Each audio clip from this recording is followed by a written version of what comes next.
ওই ওর কাছে নাম্বার আছে, আমার কাছে নাম্বার নাই। কত খাবে তুমি?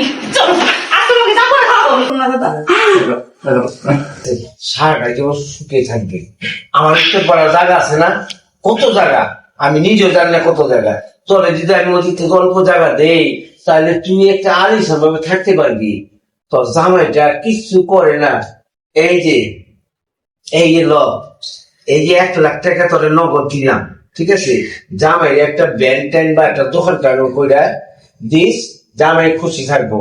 আর কালকে সকালে ব্যাংক খুললে আমি তোরে আরো 2 লাখ টাকা দেবো, ঠিক আছে?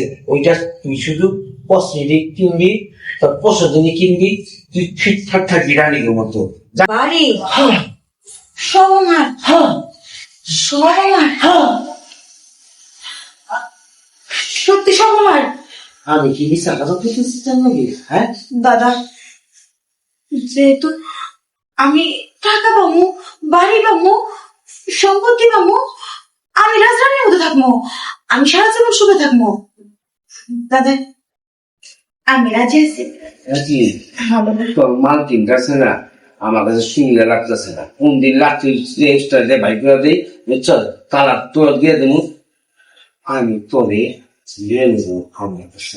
তুই আমার বাস লেগে যাচ্ছে কি সে মানুষ বিয়ে করে না করতে, বিয়ে করে 4টা 5টা 8টা বিয়ে করে আমি দরকার বুঝে 2-3 করলাম, ওইটা ভাই ফেরত করে না। না দাদা, আমি কিন্তু সতীনের সংসার করতে পারব না। আপনি বৌদিকে ছাইড়া দিয়েন। আর তাছাড়া কিন্তু আমি মুসলিম দুসলিম হইতে পারবো না। হ্যাঁ রে, ধর্ম যার যা, বুঝছ? খালি আমরা আপন মেনে গিয়েছি, ঠিক আছে? আর ওই যে তোর বৌদির কথা বলতে না, অনেক কুতা দিয়া, বুঝছ? কুতা মাইরা এই বাড়ির থেকে যদি আমি না বাইর করছি, আর ওরা আমার চলবো না, ব্যাধ হয়ে গেছে। আমার এই বিষটার মধ্যে কত কষ্ট দেয় জানো? আমার কত মানে বেড টর্চারি করুন। কি বেড টর্চারি জানো? 1 লাখ পুরো যায় ঘুমে, আর আমার কোল বালিশটা দিয়ে দেয়। আমি কোল বালিশটা রাইতে ছিঁড়া মুগা স্যাপ করে ফেলাই। কি দাদা, তুমি কষ্ট পাইও না, আমি তো আছি। আমি সারা জীবন তোমার খেয়াল রাখবো। হ দাদা, তাহলে আমার উপর চাপায় পড়ো, দেরি কেন? আর দেরি করো না দাদা। সরার লোক, সরার লোক। টিয়ার একটু ইয়ের ভিতর দিয়ে দাও,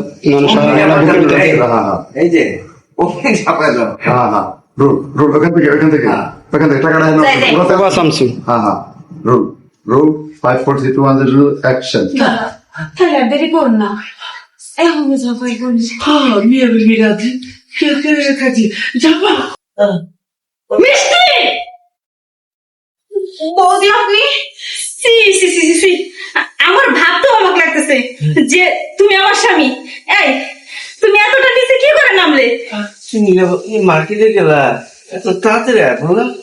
ও তার মানে আমি আয়েশা দেখে ফেলাইছি, দেখে তোমাদের সমস্যা হয়ে গেছে, তাই না? না, তেমন কিছু করে দিত। মিষ্টি রেখেছি একটু বিষটা একটু ঘষা মাঞ্জা করবা, তাই আমার সামনে একটু ঘষা মাঞ্জা করছে, তাই না? এই যে শাক দিয়ে কখনো মাছ ধরার চেষ্টা করো না, আমার চোখে দেখে কি ভুলছিল? তোমার তো চোখে ডিস্টার্ব, আগে থেকে ডাক্তার দেখো কি না কি দেখছো? এই কি নেই আমার মাঝে, যে ওর মাঝে আছে কি নেই? হ্যাঁ কি নেই আমার মাঝে? আমিও তো একটা মেয়ে মানুষ, তাই না? না, তুমি কি এর মধ্যে কি আমি ওই দৃষ্টি দিয়ে দেখি নেই তারে? তুমি তো আমার সবকিছু, আর তুমি আমার যায় তো বউ। চুপ করো, তোমার মুখে আমি এরকম কথা শুনতে চাই না। তুমি যদি আমার ভালোবাসতা তাহলে সাধারণ একটা কাজের মেয়ের সাথে এরকম নোংরামি খেলা তুমি খেলতে পারতাম না। আহা শুনো না, বাড়ি একলা আসলো, হিট অফ দ্য মোমেন্ট, কখন কোন সময় কি ঘটা জায়গা বুঝেই মুশকিল। আচ্ছা সুন্দর হয়েছে, ঠিক আছে থাকে। এই এই মিষ্টি, আমগো স্বামী স্ত্রীর সামনে তুই রেছিস কেন? যাবে না? চুপ, একদম চুপ। এই মিষ্টি, এই তুই আমার বাড়ি থেকে আমার অন্য খেয়ে তোর কি করে সাহস হয়? তোর অন্য খেয়ে মালিকের সাথে ফুসফুসটি করতে তোর লজ্জা করে না? এই তুই মেয়ের নামে কলঙ্ক। না না, পিন্টু পারেন, পিন্টু পারেন। এখন আপনাদের কথা রুল রুল অ্যাকশন অ্যাকশন। তোর লজ্জা করে না ফুসফুসটি করতে? আহা কি উল্টো পাল্টা বলতেছ, এটা কাজের বলে। এই তুই এখন রেছিস কেন? দাঁড়ান দাদা, কিসের লজ্জা বৌদি? আপনি আপনার স্বামীকে কন্ট্রোল করে রাখতে পারেন না কেন? আপনার মাঝে কি এমন নাই যার জন্য আপনার স্বামী অন্য মহিলাদের চোখ, যার জন্য আপনার স্বামী অন্য মহিলাদের না আগে তো আচ্ছা, ঠিক আছে। হ্যাঁ আচ্ছা, ঠিক। অ্যাকশন কিসের লজ্জা? কিসের লজ্জা বৌদি? লজ্জা তো আপনার থাকা উচিত, কারণ আপনি আপনার স্বামীকে সবসময় সুখ দিতে পারেন না, আর এই জন্য আপনার স্বামী অন্যান্য মহিলার দিকে চোখ তুলে তাকায়। চুপ কর, তোদের মতো কিছু নষ্ট মেয়ের কারণে হাজারো নারী স্বামীর কাছে, আপনার মতো ঘরের বউয়ের জন্য ঘরের স্বামীরা পরনারীর দিকে চোখ দেয়। আহা তুমি যাক, আপনার সাথে কথা বলতে চাই না দাদা, আমি চলে যাচ্ছি, যা। টাকাটা নিয়ে যাচ্ছি। এই, আমি কি তোমাকে সুখ দিতে পারি না? আমি কি তোমাকে ভালোবাসা দিয়ে সুখী করতে পারি না? কত দিছ পালঙ্গে একলা একলা থাকি, কত পোল বালিশ ছিঁড়ে বলাইছি, হ্যাঁ ও এক কোলা যায় ঘুমাই থাকো, কতদিন কত রাত চাইছি আমি, একটু দাও আমার লাঠি মেরে বাই করে দাও, আর আমি তুমি ভালোবাসো না, কই ভালোবাসো? ওই, ওর কাছে নম্বর আছে, আমার কাছে নম্বর নাই, কত খাবে তুমি?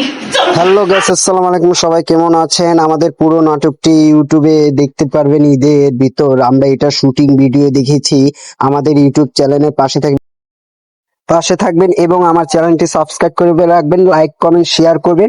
আপনাদের জন্য ঈদে এই নাটকগুলো নিয়ে আসতেছি। নাটকগুলো কেমন হইতেছে আমাদের কমেন্টসে জানাবেন এবং আশা করি আপনারা সবাই ভালো থাকবেন। সবাইকে ঈদ মোবারক। এবং একটি কথা বলি, একটি দুর্ঘটনা সারা জীবনের কান্না হয়ে দাঁড়ায়।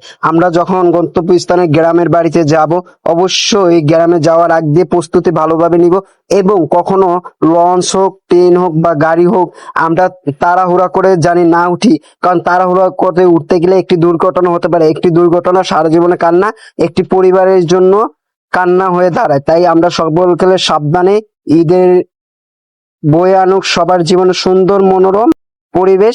তাই আমরা কখনো উড়াউড়ি না করেই গাড়িতে উঠি, এই প্রত্যাশা সবার প্রতি রইল। সবাই ভালো থাকবেন, সবাই পরিবার নিয়ে ঈদ করবেন এই আশায় আজকে পর্যন্ত। এবং ঈদে আমার নাটকগুলো সবাইকে দেখার আমন্ত্রণ রইল। যদি আমার নাটকগুলো ভালো লাগে অবশ্যই লাইক কমেন্ট শেয়ার করবেন। যদি আপনারা কোন ধরনের নাটক চান দেখতে চান সেটাও আমাদের অবশ্যই কমেন্টসে জানিয়ে যাবেন। তো আল্লাহ হাফেজ, সবাই ভালো থাকবেন। ঈদ মোবারক, ঈদ মোবারক, ঈদ মোবারক।